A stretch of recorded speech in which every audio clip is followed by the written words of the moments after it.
semi-weekly Moroccan Dutch artist or writer or publisher. And today we are very honored to have you, Chafina Bendahmane, with us. And let me introduce Chafina. Chafina is a quiet force in the culture and media landscape. She's a Moroccan Dutch publisher and producer and has made significant contributions to the Dutch arts and culture scene as the founder and director of the storytelling and multimedia publishing house Raw Stories and co-founder of the film and television company Maya. Through her projects, she amplifies authentic and underrepresented voices, especially within bicultural and diverse communities. Her impact spans theater, books, and film, including the Netflix hit Miskina.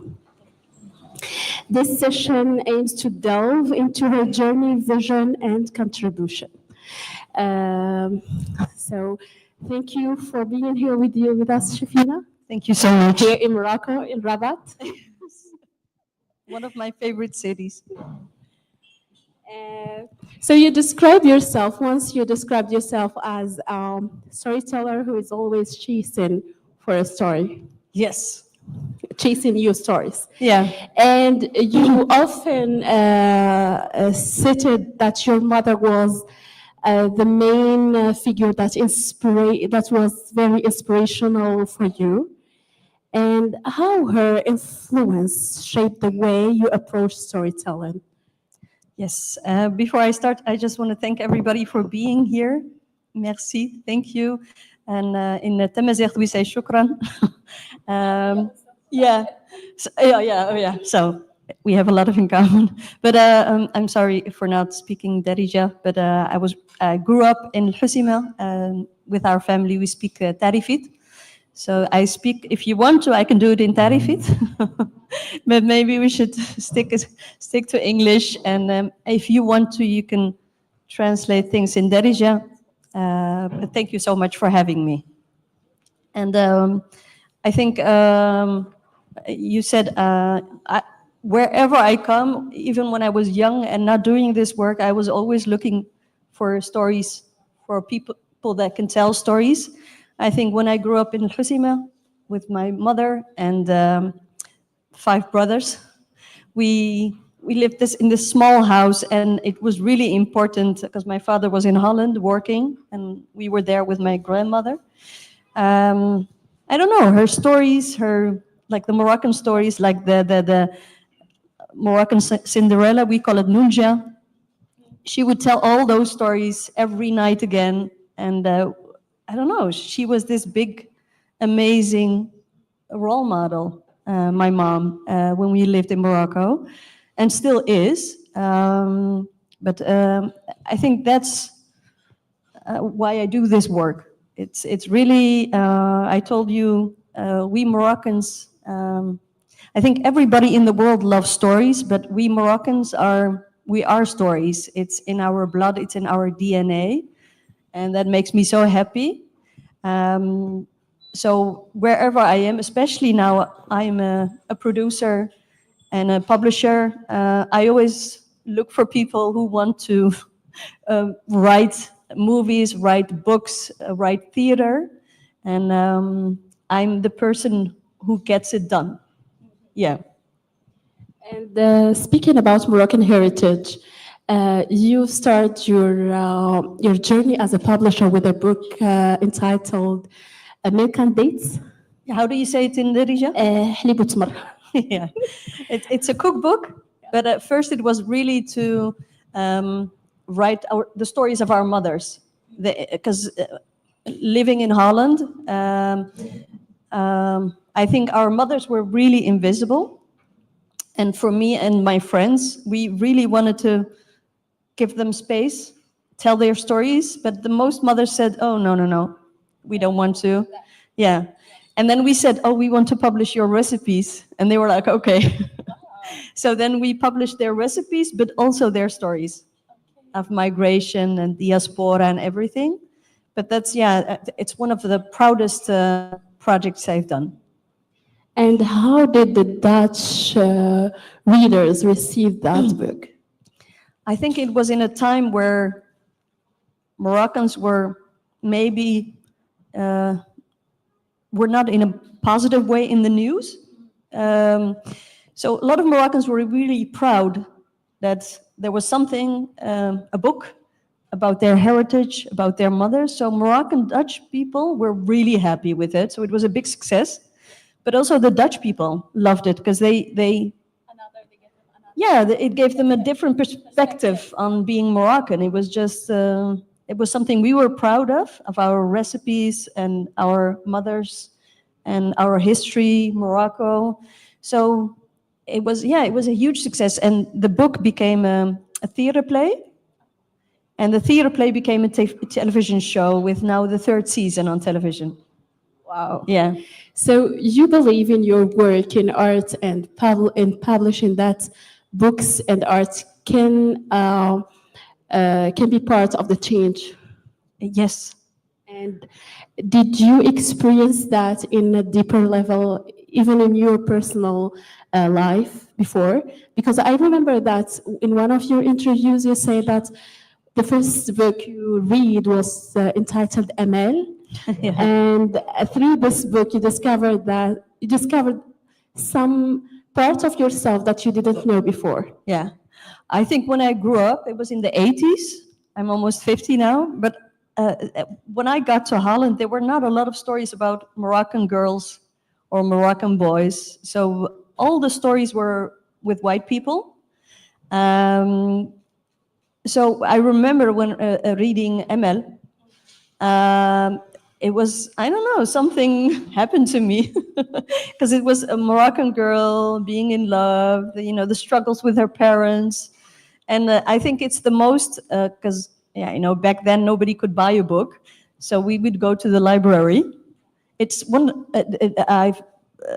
I discovered that it was one of the biggest hits in the library because all the Moroccan girls and boys wanted to read that story. So, yeah, I think something magic happens when you recognize yourself and your story. It's, I don't know, it's, You don't feel alone, like you feel no, it's just, you understand more yourself. yeah, I think everybody needs it.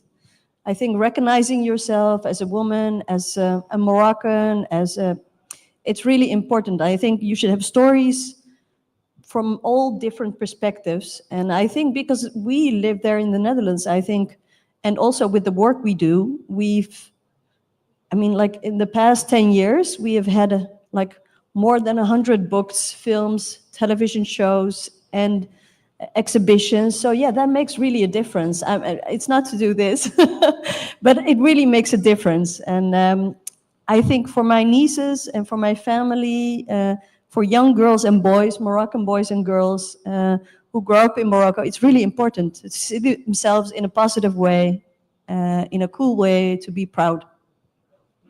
Because we are really cool. Last month, we've received here Najiba Abdelawi, who is one of the writers published by Raw Stories. Yes. And she said something very important about children books. Yeah. She said that writing children books could be a mirror or a window. Yeah. So I noticed that in most of books that you publish and also film that you produce, there is always female protagonists. Yeah. So is that something that is coming intentionally or just a coincidence? No. Unfortunately, I do nothing. I just, no. I'm not like that. No, it was really important for me to create more role models. And there's a phrase, it says, you can't be what you can't see. So if somebody is not out there showing you, you can be a producer, a publisher, and an astronaut. And I think especially girls everywhere in the world don't have enough role models, positive role models. So for us, it's really important. And I think also for young kids, young boys, they need also people of color and women of color as their role models. So no, it's not. it's not 50-50 yet. And if it's not 50-50, we are not going to quit. And if it maybe one day is 50-50, and then like enough women can participate, can let their voices be heard, then I might stop. So, women, the voice of women is not heard enough. Also in Netherlands. No, I mean, like, I think Dutch people see themselves as this, like, accomplished Western country with equal rights and stuff like that. But it's not. When you look at violence against women, equal pay, we are not there yet at all. So no, I feel like every country in the world has to keep working on their numbers, just creating enough opportunities for women, people of color, to participate. And I think stories are so important to show people that you can be anything you want to. But maybe even when you want to be, I don't know, it isn't about being all astronauts, because if we all will be astronauts, no. But I think you should let children see they can be who they want to be, and they can be what makes them happy. Not something accomplished, but whatever it is. Being a painter, being, I don't know, anything. And often when you describe Rose Stories, you describe it as an inclusive publishing house. Yeah. So could you elaborate more and tell us more about how a publishing house could be inclusive? Yeah. Is that something very important now in Dutch literary scene? Yeah, it is. But I have to be honest, because I strive to be really inclusive, but I also said if we are not equal yet, I need to adjust, so I should give more women the chance to publish with us. So we work with just women, so I think that makes me not inclusive. But I mean, like, I dream of this place where we can work with all kinds of perspectives: female, male, white, not white, every kind of. I think with all the different perspectives and talking to each other and creating beautiful stories, that is really important. We can learn from each other. Somebody once told me we are just a story away from each other. So, like, if you know my story, you will look different to me, and the same goes for me. And I think that's really important. But we're working on being inclusive. But I think when you have an office with just women, it's not very inclusive, no. But I like it. Yeah. Yeah. And speaking about Rose Stories, your platform, in Rose Stories, you also provide guidance to young talents. And why did you choose that? Yeah. And also, what do you think the most significant barrier for bicultural talents in Netherlands? Yeah. Well, let's start with the academy. I think when we started in 2014, we really wanted to publish books. We wanted to make theater, make movies. But like, after a while, we discovered that a lot of people who were talented but not yet equipped with telling stories. So that's why we started an academy. And the academy is really to learn people how to write children's books, how to make a movie, how to be well connected in the industry. So we have different trajectories. There's a film school for people who have never made a movie, just starting with the basics. And then we also found the partnership of Netflix. And so we had the big chance of them supporting us financially. And now it became like this huge academy, and it's called Qissa. I meant to ask about Qissa. Why did you choose Qissa and not story, or it's a synonym in Dutch? Yeah. Why Qissa? I think because most of the people who work with me are not just women, but also Moroccan.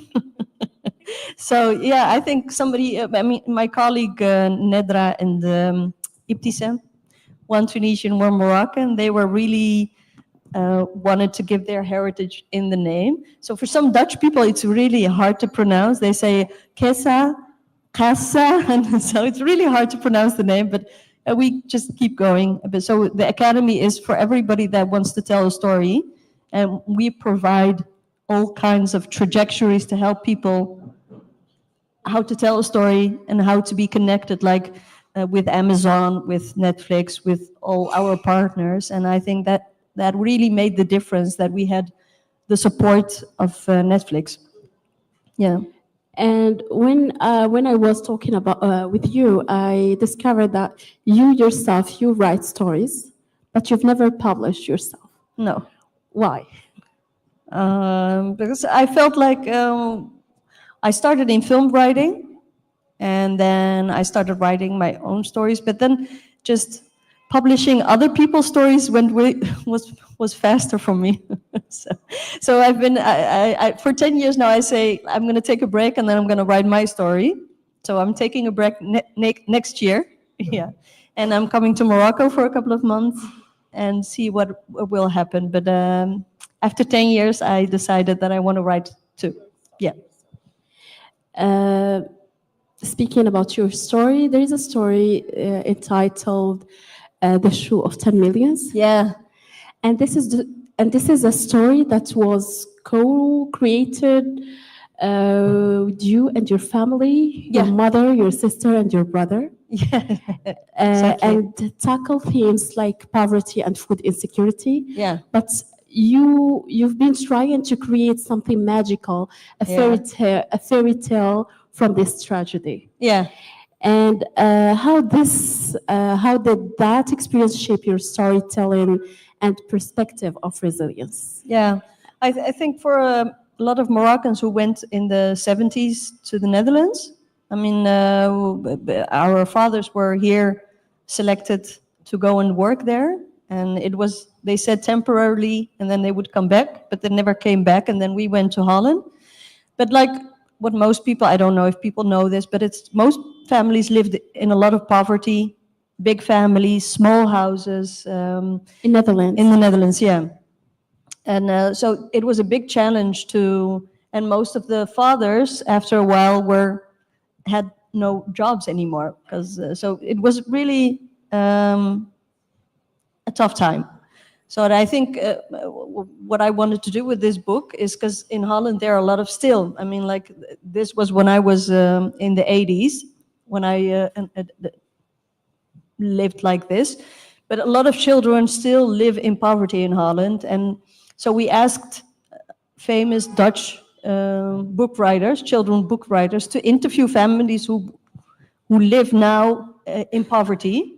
And but then and I thought maybe I should participate too. So I had this amazing author, Mohana, interview me, my brother, and my mom about our time living in poverty, and it became this little. Because when we were living in Morocco, in Arif, in Husima, we had this small house, and we would live with my grandmother in one room and my 5 brothers, but also our goats. So, so it was really cozy and funny. Yeah, for me, it was a nostalgia and memories. So, and then she started developing this magic fairy tale about a mother who goes every day to find food for her children and then leaving them behind, and something with a wolf. So it was a mix of Moroccan fairy tale, but also our story.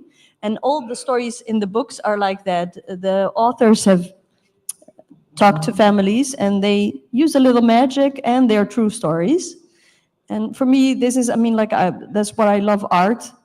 You can mix it so good with social issues. I mean, poverty, inequality. It's such a good way to intrigue and interest people to talk about this subject. From tragedy to comedy to Miskina. Oh yeah. Okay. So Miskina, you've been producing. You were co-producer of Miskina. Yeah. And what emotion did you experience seeing this story resonating globally, not only to Yeah. Dutch, Moroccan, or to Moroccan, but globally, and featuring in an international Yeah. platform? I have to be honest, when it was on Netflix, because first it was in the Dutch cinemas, but then it was on Netflix, and it was in I think 200 countries. And then like, yeah, I made pictures of my TV screen very often, and also I would uh, watch it over and over. I thought maybe it's good for the numbers. But this is because maybe you have it too. It's really hard in Holland to get there, to make a movie, to produce a movie, and so it was a big accomplishment with me and my friends who were acting in the movie. So yeah, I was really, really proud, and also like the Moroccan community was really, I think, very proud to see a movie. It was the first one on Netflix, and I don't know. It was for me. It was just such a positive movie, and somewhat I based it on my own experience a little, because it's about a woman who's getting divorced and just finding her way through life. So yeah, in many ways it was fun. I loved it, and I was really, really, because it was one of my goals back then. It's like if I make a movie, then it has to be on Netflix because I watch it every day. So yeah, I was really proud. And you said in one of your interviews that you've been trying to represent a protagonist, a Moroccan Dutch Muslim Yeah. protagonist who is not coming from a jihadi Yeah. Oh, yeah. background or Yeah. trying to or violated Yeah. or. Did you, how the critics, especially the Moroccan Dutch critics, received that? I don't know. I mean, like there were not a lot. I'm not saying this because it's my movie, but like there were not a lot of critique. I mean, we get really good reviews, and the Dutch community thought it was really a great movie that was not stereotypical. And relatable. Yeah, and relatable. It was about universal feelings about losing your dad, about I don't know, divorcing, finding love, and then with like this big amazing Moroccan harissa. So that's no. Actually, we just got a lot of positive, but I think there, are, of course, also in Holland Moroccans who thought, oh, because she's dating two men, And especially here in Morocco. Yeah, I haven't talked to people here in Morocco about it. Don't. No, but in Holland, people were really positive, and I really wanted to make something because when I was working the movie, writing it down with my colleagues, a lot of producers said, "Oh, you should do something with yeah, add more Moroccan stereotypical spices like honor, revenge. Like I mean, it's not Moroccan, but like." Oh, but is her dad then okay with her being like that? I said, okay, no, I'm gonna kill the dad. So there's no dad in the movie. Yeah, but I think that's a big challenge for bicultural television makers and writers in Holland, is that to find really a safe space where you can tell your own narrative and not, because sometimes they say, let's say the big producers, the television people, they say you have every freedom, but then they just open one door and it's like migration trauma. And they say, no, you have all the space, but we only give you money for this. So I'm really trying to create a place for bicultural writers to really be free and to tell happy stories too. And not to be scared about being colonized in our stories, because it still happens. And when I was browsing your website, I've discovered that not only Moroccan Dutch writers you publish also writers from different backgrounds. Yeah. And is that a part of your plan? Oh, it's. I mean, like in the beginning, somebody said, "Oh, that you only do Moroccan stories." So I didn't know that, but yeah, I love Moroccan stories. So yeah, I love being inspired by my heritage. But when you live in Holland, I mean, like the colonialism, like the Dutch being in Indonesia, but also, you know, the whole history about slavery from the Dutch. We all live in this small country, so you create a new world. And I think it's important to tell also those stories, because those are the people that are your neighbors, you live with. Their history is my history. You've mentioned that how do your Moroccan roots influence your work? Yeah. How do you reconnect? Because you mentioned that you are trying now to connect with your Moroccan heritage. Yeah. How do you reconnect with those roots while living and creating and working in the West?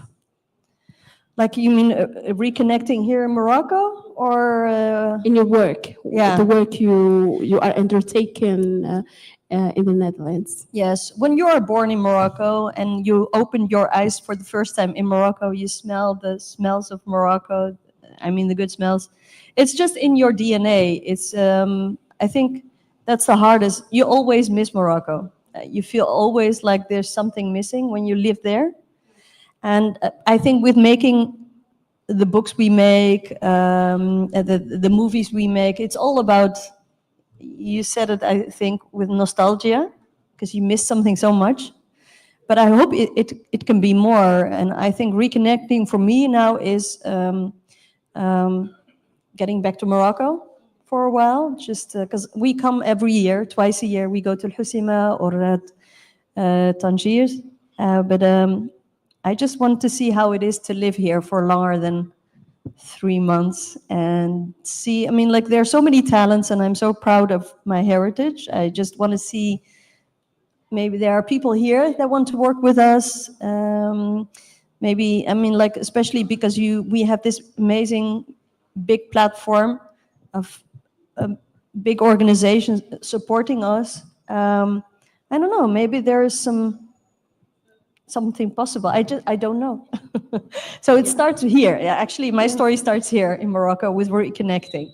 This is really my next question. That as a publisher and a producer and a leader, so are you interested in collaborating with Moroccan artists and writers Yes. based in Morocco?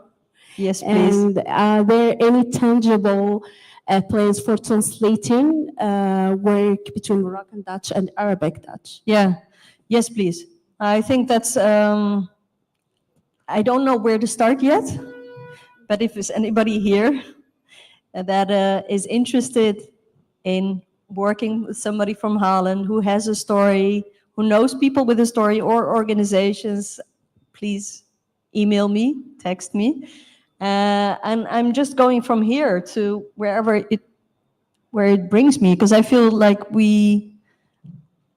I know, as I told you, Morocco is a story at its own. And like the stories from my mother, because she's illiterate, she gave us the stories by telling the stories. But now, I mean, like, my mom is almost 80.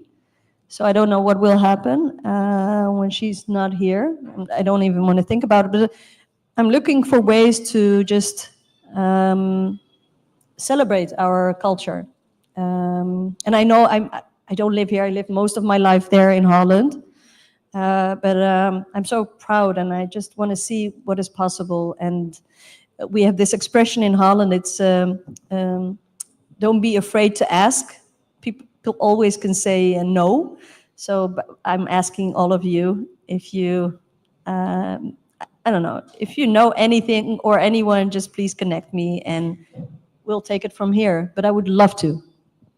And Chafina, you are such an inspirational role model.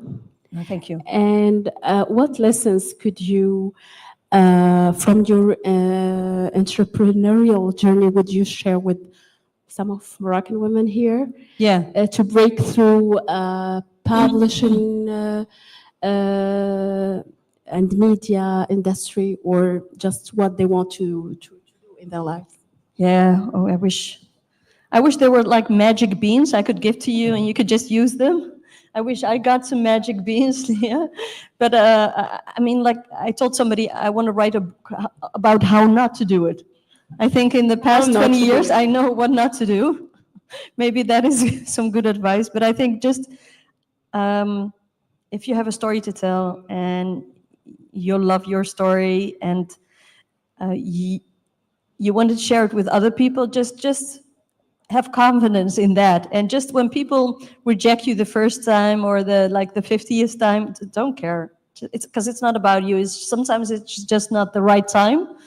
But just keep going. You will find somewhere someone who's decent enough to give you an opportunity and take you to the next steps. But first, I mean, you have to believe in your story. Um, that's what we need. I need people that are confident in their stories and who are willing to work hard on making that perfect to share with the world. But if you don't believe in your story and it's just work on it, just tell me what you're going to do and how I can help you. Ask me the right questions. I think with everybody, find people in the right moments. Like you have the film festival in Marrakesh. I don't know if it's for everybody, but like find places like that to connect and to ask the right questions. And that's how I did it. Just, I don't know, asking questions and getting 99 times no. But one yes is enough sometimes. And could you share with us the turning points that makes you think about creating your own platform, Raw Stories? I went to, I just told you, like after I got divorced in like 10 years ago, I went to California. I always wanted to go to California. So when we moved from here, from Al Husima to Holland, I watched so much American television. I really wanted to live in California. So then after I got divorced, I went to America for a year. And I think just when I came there, Americans are very, I don't know, they were always what I would say, I'm from Morocco. They would be so happy. They would be saying, oh my God, she is from Morocco. You should talk to her. And I don't know, I got there, I get so excited about being Moroccan. But also about like Americans are, you can say a lot about Americans, but Americans are very free spirited and just believing in things to happen if you work for it. And then my friends would always tell me when I was living there, if you want to be a producer, you are a producer. You have to introduce yourself to people as I am a producer. Yeah. And so I started introducing myself And as a producer. why did you think about that? Why did you want to have a Oh platform? yeah. Well, to be honest, like living in Holland and just not seeing yourself nowhere, because I worked for Dutch television, but there was nothing. And I would say this to my colleagues. I would pitch things, and they would say, but like, yeah, people of Carl, it's such a small, it's a niche, it's a small community. We need big numbers." So that's where it started actually, and with the cookbook for of our moms actually, with halib and tmar. Yeah, yeah, that's how. I think it's your second time to be in front of Moroccan, mostly Moroccan audience. Is that your Yes, second time? How do you feel?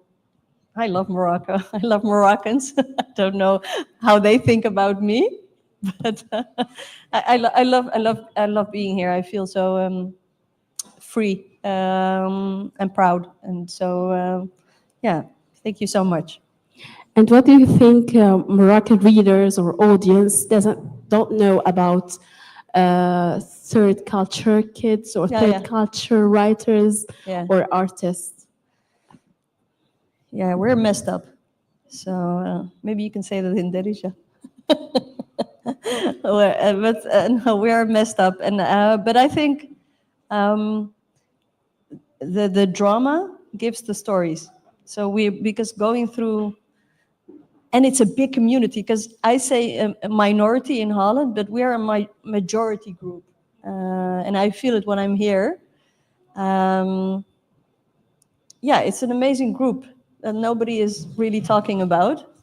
Uh, Yeah, and I also, I mean, like, I have a lot of questions. I mean, like, I'm now talking about myself for very long, but I have a lot of questions for the Moroccans here also. It's just, I don't know, it's just how a big group of Moroccans left for Europe in the 70s. I'm always curious what it is. Like, I see how it is for my family. I just made a show, it's called Stories from the Rif. It's talking to people in Arif, and it was 3 episodes for the Dutch television with Hasna Bouaza. And now we are going to make, hopefully, Stories from the Atlas. It's also reconnecting with our roots and with Moroccans here. And when I saw that, I felt like, oh, this is a different Morocco than, yeah, my Morocco is just nostalgia. Yeah.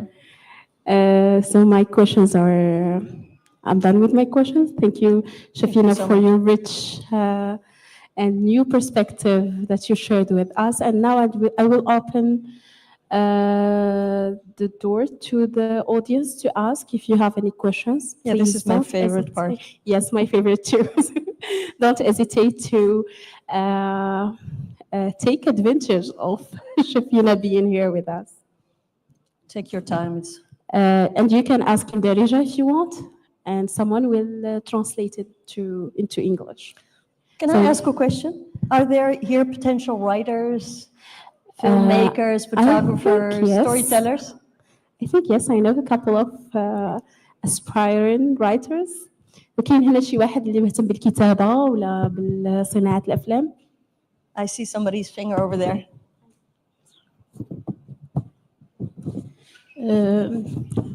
Je parle en français ou en arabe, pas en anglais. Perhaps a little bit in English. My name is Maria Sharaf. I have a website and I write my own biography. And I will be interested to collaborate with you to become a movie or you could read it. It's written in Arabic and in French. Okay. But you could translate it. Yeah, of course. And I have colleagues that are really good in Darija and also in French. If Just Mina. I have your email, I Yeah, of will course. send it to you. Yes, I would love that. I'm sorry, I get enthusiastic. I would love to. Thank you. You can stand up. Thank you. بدي هنحس I am from الحسيمة too. صورت مزيغ؟ oui, صورة مزيغ. أيوة مليح. I am a sociologist and I spent last year 3 months in Leiden and I worked about diaspora from Rif and I made some interview with women and men from Arif. So I am interested about this. Oh. I don't know its stories, but recently, and we can make something. I would love together. that. Yes. Yeah. Okay. I'm getting really excited. Me too. Hello. Hello. My name is Nabil. I'm a startupper, but I know a girlfriend that loves to writing stories and wanna be a producer. I wanna to meet you with him to work with you if possible. Oh my God, yes. Yeah, okay. Yes, please. And maybe I have a question for you too. Like, when you have a story, it doesn't matter if it's a book, theater, movie, where do you go? Do you go to a publisher? Do you go to a producer? How does that work here?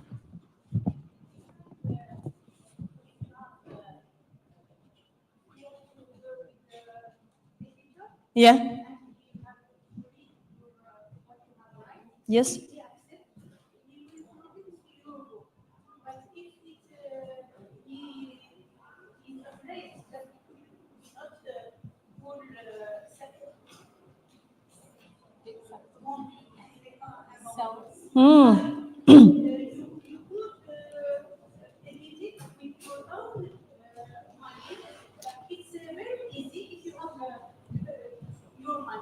But what if you don't have money? If you don't have money, Tell you. die. Oh, you wait for a sponsor. Okay.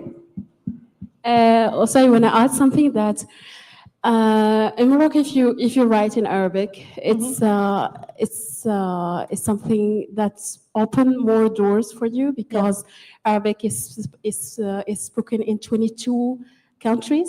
So you don't have to publish here in Morocco. Yes. You can publish elsewhere in Egypt, Lebanon, elsewhere. But is that in Fusha or in Darija? In Fusha, because when it comes to literature, it's often written in Fusha, Yeah. except of Zajal, which is poetry. Yes. We can. It's I mean, people read here because I know Portugaletun in Fusha, but Samakatun. But Yeah. here, people in Morocco read Fusha. You read in Fusha or French. Okay. There is now a big part of young generation that start to read in English. Yeah. But when it comes to literature, it's mostly in French or Arabic. Yeah. Fusha, Yeah. Okay. not the spoken Arabic. Yeah. I understand. Yeah. Yes. Hello, Hello. my name is Mohammed, and it was a pleasure talking to you. And I have a small question for you. In what way your five brothers helps you with the writing and producing your books? And I think family can help you with that too. Yeah. I have to say, I have now 6 brothers. I think they help me actually. They are a big inspiration, just because they always supported me. Even my father was a little bit more strict, traditional upbringing. My brothers were like, just do whatever makes you happy. And I think with the 2 of them are older, 4 are younger, but they are so supportive in just being there for me, just and being material for the books we've made and the movies we've made. But no, I think just being there for me. All of them are working for the government, Dutch government. They're working for tax companies and stuff like that. So no one of them went to the cultural side of life. So, yeah, just being my, I don't know, I have 6 men always there when I make a play, a movie. If they like it or not, they will show up. And I think that's the best support a Moroccan girl can get from her 6 brothers. Just Shafina, correct me if I'm wrong. In Miskina, your brother were a part of, no? my brother? Yeah, in Miskina. No, my ex-husband was in the movie. But not my brothers, no. Developing things that between your first book and your 5 books. And I mean the last one and the first one. What is the developing things that? The difference between developing your first project And the last one.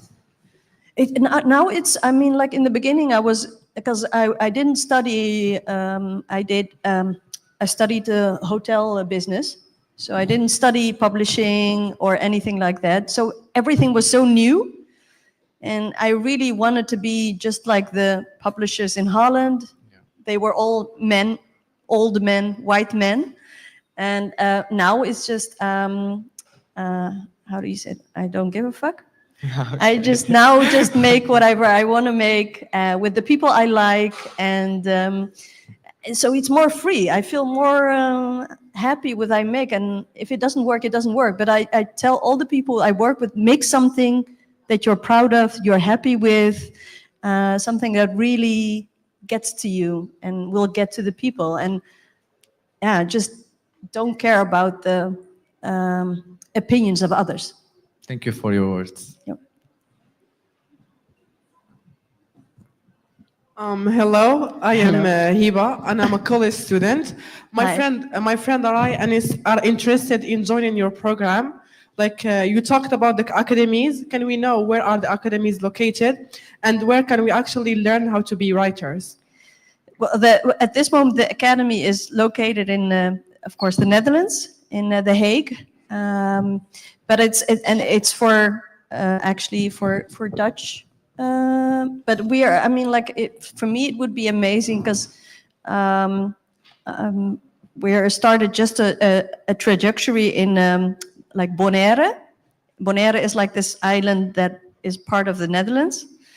So I'm like slightly taking steps to abroad, to doing things not just in the Netherlands. So yeah, I think if there would be interest here, because I think what I like so much, I have a good network in America, but also in the Netherlands and Belgium. I'm not saying it's better over there, but like when we would do something together, we here with Morocco, you get like this big network. I mean, people in different places will read your work, not just in Morocco, but everywhere. As I think that is something extra. But like, yeah, if there's enough potential here, people want to, I would love to see if we can do something with talents from here. Thank you. Thank you. Hello, my Hi. name is Malek, and I'm a college student too, and I'm Hiba's friend. I was just wondering, how would you encourage a first-time writer into starting writing to probably publish a book in the future? Really write a first chapter and just, I think that's the most important. As a publisher, sometimes I like somebody and I think, oh, this is a gift, like marketing gift, but then you have to know if somebody can write. So the best thing to do is just write a first chapter or like a couple of pages, because when we know you can write, it's easier for us to say yes. I can, like, when I read the first chapter, I can say yes or no. And and then you can send it to, there are a lot of organizations and publishers that can read your manuscript. But I mean, like, I've been looking for Moroccan writers for a long time, but I just didn't know where to go. And most of the time they would write in Darija. But now I have people in Holland who can like translate and read in Darija. But for me, it's just as hard. I want to ask you, like, if I want to meet writers in Morocco, where should I go? Honestly, I'm a first timer too, so I wouldn't know. Yeah. But for me, for example, when I'm gonna inshallah start writing, I would write in English about like Moroccan heritage, or like sometimes also English heritage, because I'm interested in that. Yeah. And if maybe I start writing a book, I could hit you up on Gmail and ask you. Yes, I'm always open to reading. Thank you. Thank you. Yes, Iba? Yes. And can you give us like some tips, some like how can we like be good writers and like continue in being like a worldwide authors? Like some tips. What to avoid? Yes. No, just write your story. Just whatever you like. I think don't look at what other people are writing, what is popular. I think just have you the talent to write. The funny thing is when I'm in Holland, it's so hard for me to get to other writers in other countries. I wish people would email me and send me chapters, and I would love to read about things they love the most and they experience, because for me it's impossible, because I live there, to know what it is to live here and to go through life, fiction or non-fiction. So that's what I would love to read, something that really write for yourself first, and then the rest comes. And if you can write, I mean, like sometimes people pitch something to me and then I'm like, and then we work on it together. Or I say, maybe you want to write about this and this, and then we just get there. What I want to know is, are you ready to write? Yes, I am, but like not in the moment right now. Like maybe I can get my degree first and then I can start writing. We have time. Yes.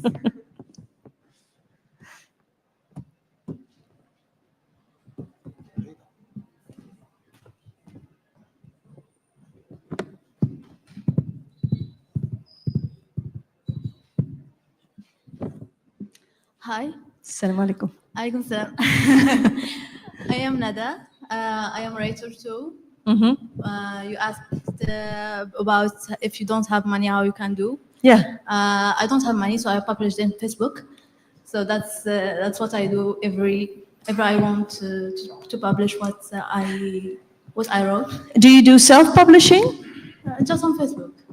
Oh, Facebook, of course, digital. Yeah. Yeah, of course. Yeah. Yeah. It's a solution for me. Yeah, It's a great solution. You have this platform called Wattpad. It has this 80 million subscribers and people reading. A lot of film producers I know are always looking on Wattpad to find the next big story. So there are a lot of digital platforms. So yeah, I think that's a good one too. But like, I think if you have an account there, it's for free. You can invite people to come and read. Just make it like this. You're launching your book digitally and invite people to come and read and see what they think. I think that's a great solution. Yes, it's a good start. Yes. Yeah. Because you have to know, like, we are looking for you, the next big writer that is telling amazing stories in worlds we don't know. So it's, for us, it's just as challenging as maybe sometimes for a writer to find the right match. Because you don't know where to go. I mean, on which platform? So sometimes I read on Wattpad, but to be honest, I haven't read a lot of Moroccan authors yet on Wattpad. But maybe there can be other platforms that are that right away translate. Also with AI, it's so easy to translate texts. I'm sorry, I forgot the question. No. You actually you helped me. Yeah, that you publish yourself online, digital. Yeah, that's a great solution too. And I have a question to you, Chafina. Yeah. With this rapid revolution of AI, of digital platforms and AI-driven media, how do you envision storytelling, the future of storytelling? I think AI is amazing. I think it's a great enhancer, but I think the concept and the idea and always comes from a writer itself. But I think if you get a little help, why not? Maybe that will make it for other people easier. But I think the heart is always from the author and the writer. So yeah, we're going to try to publish our first picture book with AI. I don't know how people will respond, but I'm really into experimenting. So yeah, I say yes, but I am not the old school publisher, you know, the Dutch publisher. No, it's just, I'm a newbie. So you don't care and you try things and... So the pictures are generated by AI? Okay. But it takes a lot of prompting. It takes a lot of prompting. So people think it's easy to... No, it's really an art. There's a writing out there to write the correct prompt to get the correct... Yeah. I thought the illustrator who would make it would be cheaper because it's just, but it's the same amount. So, but I love to experiment. So yeah, I'm trying, and I think people should try. So, in your opinion, AI is not treating the storyteller, the human storyteller. It's not. No. We always need humans for the heart, the soul of a story. No. I think it's an enhancer, so it helps. And especially as a starting writer, it can help. But I mean, like, everybody has different opinions. I all acknowledge them and respect them, but this is mine. Yeah. Je voulais juste donner une information pour les publications sous forme électronique. Pour ceux qui n'ont pas les moyens, vous pouvez lui traduire après. C'est que la Bibliothèque nationale, elle donne un numéro ISBN, même si le bouquin n'est pas imprimé. Il est seulement sous forme électronique, donc ils peuvent protéger leur propriété. Voilà, je voulais partager cette information. Merci. So the National Library can provide a writer with the ISBN, even if it's not published in hard copy. So even if it's just a digital or electronic version, to protect their copyrights. Oh yeah, okay. So in Holland we have like 4,000 libraries in Holland. How is it here in Morocco and libraries and places to go and write and borrow books? There are a lot of libraries. I'm going to visit. I want to visit one. There's a good one here? Okay, cool. Thank you. That's the Royal Library, or National Library. It's the one that is assigned the task of giving international standard book numbers. Oh, really? There's only one. Oh. But the ones that are open to public, Yeah. we have quite a few. Oh, cool. All right. Thank you. Welcome. First of all, thank you for this literary evening. Thank you because, for having me. We need such things here in Morocco, and I thank you because you encourage us to write. I have 5 or 6 book projects in my head, but That sounds yes, encouraging. Yes, thank you. Thank you. Yes. We Moroccan, we are storyteller. It's in our vein.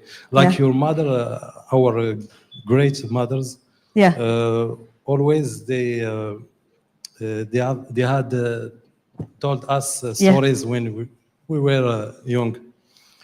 And if you want, I can tell you now a little story. I would love to. You can understand Arabic? لا والله. دارجة شوية. مازيغ تعرفي.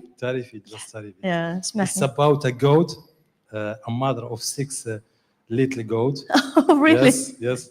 And one time a wolf comes to her and he wants to eat one of her goats.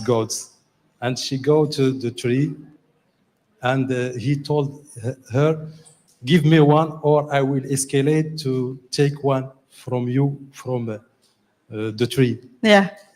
And after that, she gives him the first one, the first day, and the second one, the second day, and the third one, the third day. And after that, the stork comes. Yeah. And he feel she's sad, and he told her, why, what you have? And she told him, the wolf wants to escalate the tree to take my children.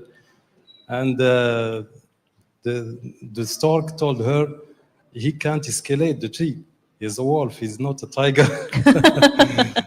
So after that, the goat told the wolf, if you want to come, you can come. And the wolf, he can't come. He can't escalate the tree. And it's done like that. It's about never believe what. It's like almost like a children's book. This a story for children. Yes, a children's story. It's because you told us that your mother told you. So it's a little story that I use. My grandmother. This is your story. Yes.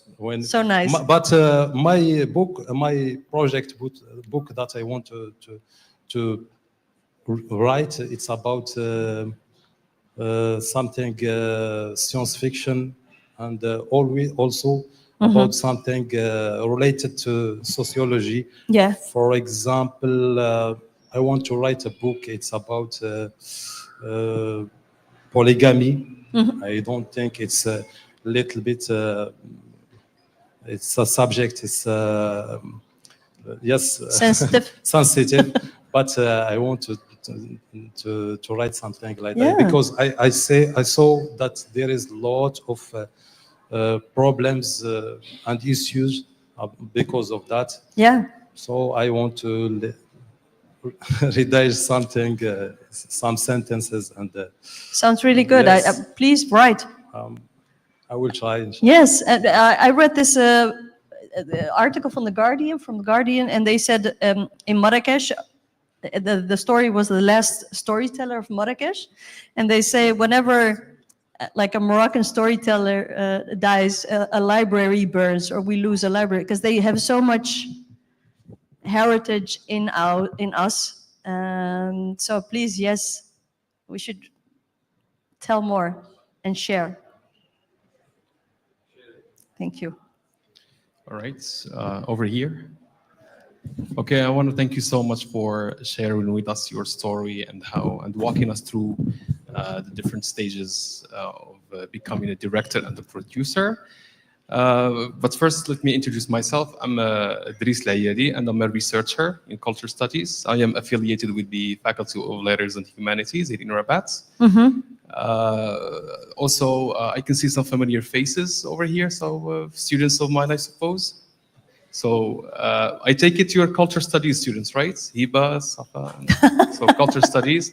So what I would say is I encourage you, of course, if you feel intrigued, I encourage you to go down this path. We have a master program at the level of our university. It's called Audiovisual Crafts, the métier audiovisuel. And of course, script writing is part of the program. So if you're interested, you can definitely reach out and we can provide some insights into how I would love that, yes. Yeah, definitely. Also, I want to thank you, Chafina, for providing. So you see, like at the level of the faculty, it's all theoretical, it's all academic. This morning, I forwarded the invitation by Nimar to my students, and I can see that they took it, and here they are. So thank you so much for allowing us a window into practical crafts, audiovisual crafts. So sharing your story, how you developed as a producer, etc. This gives little perspective on things other than theory and theory per se. So thank you so much for that. Yeah, thank you so much. You are so generous. Thank you.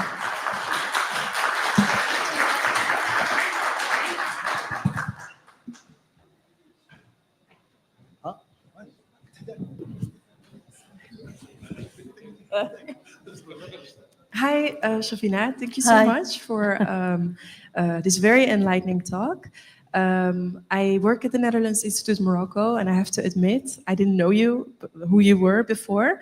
But as you were listing the projects you produced and worked on, I was thinking, oh, Milk and Daddles, Halib and Tamar. My mom has it in her pantry.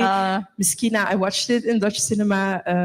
I think you were also referring about the third season of maybe Zina. Yeah. Yeah, well, we watched that. So it's funny how you are present in my life as a Dutch Moroccan. I don't really have a question. I just want to say that I think you've done very inspiring work. I'm very curious to see what you will be doing in Morocco. I think Morocco is a completely different planet compared to your Dutch Moroccan bubble that you were in before. And I thought it was also very interesting that you said that growing up in the Netherlands as a first or second generation Dutch Moroccan, you didn't see yourself. The field has been growing, thanks to people like you, but I still feel there's so much more that we can do. And I think also in Morocco, sometimes, I live here now for a year, I think sometimes us Dutch Moroccans are a diaspora community that's really misunderstood sometimes, or just not as known, like the French Moroccans, for example. No, so I think there's so much to do here and to sow, and I'm really looking forward to that. So thank you, and also thank you, Sukaina, for an amazing hosting. Thank you so much. Yes, thank you so much for hosting this. Yeah. Dankjewel. So we will wrap up with this very insightful words. Yeah. And thank you so much, Chafina, for being here, for your generosity, yes, for your beautiful soul. Personally, as a Moroccan writer, I felt blessed to have this opportunity to have this discussion, very warm discussion with you. And thank you, all of you, for attending this discussion and for your questions. And if you have a word you want to say. Not a word, but maybe I am a producer and a publisher, so I always like to keep it practical too. But next year we are shooting a television show. It's called Iftar, and it's about being Muslim, but also like showing the great parts of it. I mean, there's so much discrimination in Europe against Muslims. This show is about us traveling through different countries. So we go to Oman, we go to Norway, the UK to start, and we will talk to Muslims, all kinds of Muslims, about being a Muslim, but especially just, I mean, like the great food during Ramadan to celebrate iftar. So if you know people who live, or you have a connection in Norway, the UK, or Oman, please let me know. We are looking for people, amazing people with great stories, because as I said, I mean, like, I want to celebrate where we come from, who we are, and you need that in a narrative, in a television show, in a cinema. Yes. So connect me, please. And thank you so much. Shukran jazira. Thank you. Thank you.